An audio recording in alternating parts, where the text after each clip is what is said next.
दिदी नमस्कार, म उम्मेदवार टसी। चुनावमा बाँड्छु भेडा र खसी। सुन्नुहोस् दिदी, घरदेखि दैलोसम्म, देउसीदेखि भैलोसम्म, हलदारदेखि असैसम्म, तिहारदेखि दसैँसम्म, अचारदेखि तिउनसम्म, हाकिमदेखि पिउनसम्म सबैले भोट गरिदिनु होला भनिकन हामी हिँडेका छु के दिदी। राम्रोसँग चलाउनु होला दिदी, यसपालिको भोट मौका नै दिनु होला दिदी।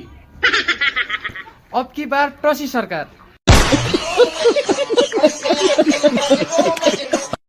त्यसो भए हुनाले यसपालिको भोट हामी के हल्ला गरिरहेछन् बाहिर?